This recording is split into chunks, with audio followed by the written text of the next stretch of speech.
Grabe ito na nga ang nakuha ang performance ng ating pagpapang si Chelsea Manalo sa kanyang national costume ngayong araw. Grabe yung taas ng score daw yung nakuha ng ating pambata na si Chelsea Manalo matapos ng kanyang irampa ang kanyang national costume na tinawag nga niyang Hiraya. Isa na nga daw sa pinaka-unique na national costume na nagawa ng isang Pilipina.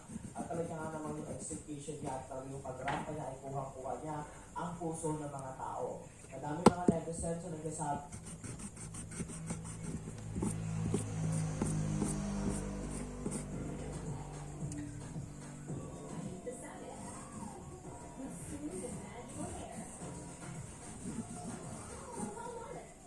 Official portraits ng Miss Universe France, nilabas na.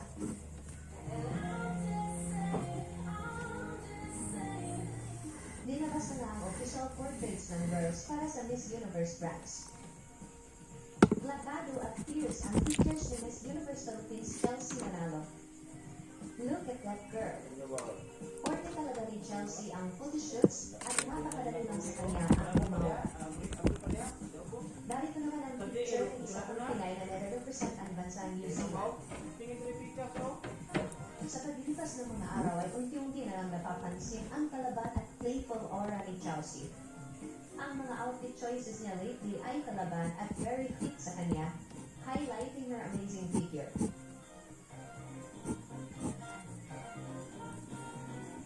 Hindi rin takot si Chelsea na mag-post katabi ang mga matatangkad na kandidata. Samantala, may hinaing naman ang maraming pageant fans tungkol sa kalagayan ng maraming candidates sa Mexico. Sa Day 8 kasi ng Miss Universe ay hindi pa nabibigyan ang karamihan sa mga girls ng outdoor activities at pinili-pili lamang ang nagkakaroon ng tours. Komento pa ng netizen sa post ng Miss Universe, "So why I can see the other girls? It's always the set of girls you guys posted. Why is it the same girls constantly? Is this a fair competition?"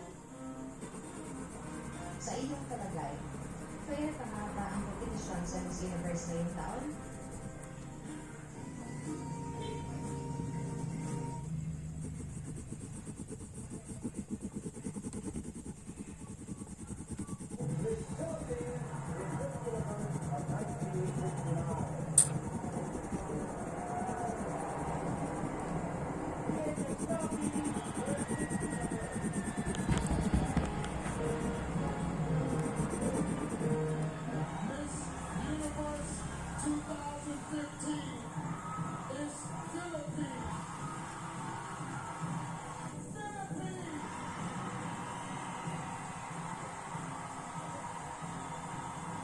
Miss Universe Philippines 2024 is